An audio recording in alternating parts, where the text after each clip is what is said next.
मैं हूं आपके साथ आयुषी सिंह। अब रुक करते हैं आज की तमाम बड़ी खबरों की ओर।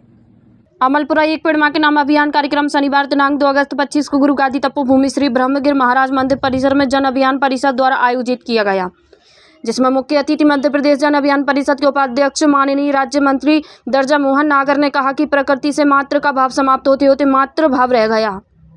जिस धरती को हम माता कहते हैं और उसी में जहर डाल रहे हैं। कीटनाशक दवाओं का प्रयोग कर जमीन के सभी जीवों को हमारे स्वार्थ के लिए नष्ट कर रहे हैं। उन्होंने कहा कि व्यक्ति की उन्नति तो ही है, गांव की उन्नति के लिए प्रयास करें। गांव को आदर्श ग्राम बनाने हेतु गांव में धार्मिक आयोजन, कथा प्रवचन हो, नई पीढ़ी को हमारे संस्कारों की जानकारी, पाठशाला, व्यायामशाला हो, जिससे शरीर हष्टपुष्ट एवं बलशाली हो। गांव की भलाई के लिए, प्रकृति के अभिवादन के लिए, परोपकार के लिए कार्य करेंगे तो सभी का सहयोग मिलेगा। मुख्यमंत्री जी ने 2000 आबादी वाले एवं 500 गोधन वाले ग्राम को वृंदावन गांव बनाने की बात कही। मंदिर के महंत ने कहा कि हमारे पास सब कुछ है, लेकिन संतोष रूपी धन नहीं है। उसके लिए हमें स्वयं के हाथों एक पौधा लगाना होगा।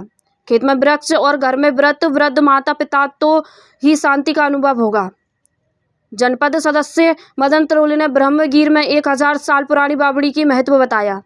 जिला समन्वयक जगदीश पटेल ने जन अभियान परिषद के उपाध्यक्ष माननीय मोहन नागर जी के द्वारा पर्यावरण संरक्षण पर किए गए कार्यों की सराहना करते हुए उनका परिचय रखा। जन अभियान परिषद शासन प्रशासन के साथ मिलकर समाज के बीच एक सेतु के रूप में कार्य कर रही है। कार्यक्रम की शुरुआत उपाध्यक्ष नागर जी द्वारा बावड़ी पर दर्शन कर गुरु गादी पर पूजा अर्चना आरती कर एक त्रिवेणी का पौधा लगाकर शुरुआत की। अतिथियों का स्वागत अभिनंदन पौधे भेंट कर किया गया।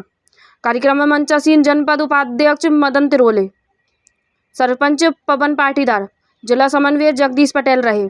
जन अभियान परिषद की नामांकित संस्थाओं एवं प्रस्फुटन समितियों के प्रमुख, परामर्शदाता, सामाजिक सेवी, सभी विकासखंड के अधिकारी भी उपस्थित रहे। कार्यक्रम में उदय एकता सामाजिक विकास कल्याण समिति का सराहनीय योगदान रहा। संचालन राहुल यादव ने किया एवं आभार ब्लॉक समन्वयक राजकुमार मालाकार ने माना। समीर शर्मा की खबर। पालन पोषण होता है जिसमें घेर करके हम बड़े हुए हैं। जन्म हमको अपनी माँ ने दिया है, इसलिए वो तो हमारी माँ है, लेकिन उसके बाद हम धरती पर खेल करके बड़े हुए हैं, इसलिए धरती भी हमारी माँ है।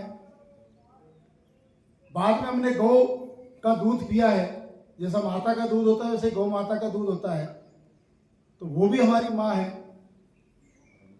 फिर कर्म मार्ग पर जिसने हमको चलना सिखाया है वो गीता, उसको भी हमने माँ कहा है। फिर जहाँ का पानी हमने पिया है, जिस नदी का, उसको हमने हर नदी को गंगा कहा है, तो गंगा भी हमारी माँ है। फिर जिससे आरोग्य रहता है, जिससे हमारा शरीर स्वस्थ रहता है, और इसलिए उसको हमने घर में स्थान दिया, ऐसी तुलसी भी को भी हमने माँ कहा है। तो मातृवत सर्वभूतेषु, प्रकृति में धरती को सबको हमने माँ कहा है।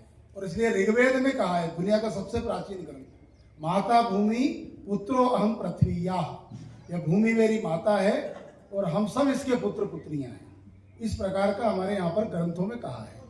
तो ये जो मातृ का भाव था सबके प्रति, वो केवल मातृ भाव रह गया, मातृभाव समाप्त हो गया धीरे धीरे, और हमको केवल रूढ़ियां याद रही, कुरीतियां याद रही, कुछ परंपरा याद रही, लेकिन उसके पीछे का भाव भूल गए कि ये क्यों था, नदी को माँ क्यों कहा था, धरती को माँ क्यों कहा था, इन सबको माता कहने के पीछे भाव क्या था, वो सारी बातें पूछते आज भी है।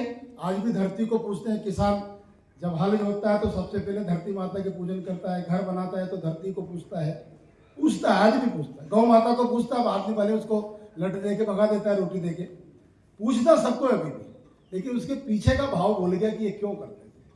अरे जिस धरती को हम पूज रहे हैं, उस धरती में जहर डालेंगे क्या? उस धरती में रसायन डालेंगे क्या? उस धरती पर जितने जीव जंतु पैदा होते हैं उनको मारने के लिए कीटनाशक डालेंगे क्या? सबको मारेंगे हम। हमने कीट पतंगे मार दिए कीटनाशक डाल करके, रसायन डाल करके मिट्टी में केचुआ खत्म कर दिया, चींटियां खत्म कर दी, धरती के जितने प्रकार के जीव जंतु थे विविध प्रकार के वो खत्म कर दिए, सारे तितलियां कीट पतंगे खत्म कर दिए, मधुमक्खियां खत्म कर दी कीटनाशक डाल करके। जितने प्रकार की जैव विविधता थी, खेतों में एड़ा बोलते थे, कहीं खरपतवार उसको बोलते थे, तो खरपतवार नाशक के नाम पर उसको सब खत्म कर दिया। ये सबको खत्म करने के बाद में जो अन्न पैदा होगा, सबको मारने के बाद हमने सब मार दिया, सांप, केचुआ, मेंढक, तितली, कीट, पतंगे, बिच्छू सब मार दिए। और ये सबको मारने के बाद में एड़ा भी मार दिया, पूरा वनस्पति भी मार दी। इस सबको मारने के बाद जो अन्न पैदा होगा, उस अन्न को खा के हम लोग कितने दिन तक जीवित रहेंगे, कितने दिन तक जिंदा रहेंगे? सबको मारने के बाद जो अन्न पैदा हुआ तो ज्यादा दिन तक नहीं रहेगा। और इसलिए आप देखिए ना कैसी कैसी बीमारियां आ रही है, लोग खड़े खड़े गिर जा रहे हैं। विचार करना पड़ेगा हमको कि हम क्या पैदा कर रहे हैं। अत्यधिक उपज की चाह में हम किस दिशा में जा रहे हैं, ये हमको विचार करना पड़ेगा। तो धरती माता के साथ हमारा इस प्रकार का व्यवहार है। धरती माता के बाद जो दूसरा, क्या हो रहा है आपके जिले, आपके प्रदेश में, खबरों से अपडेट रहने के लिए चैनल को लाइक और सब्सक्राइब करें।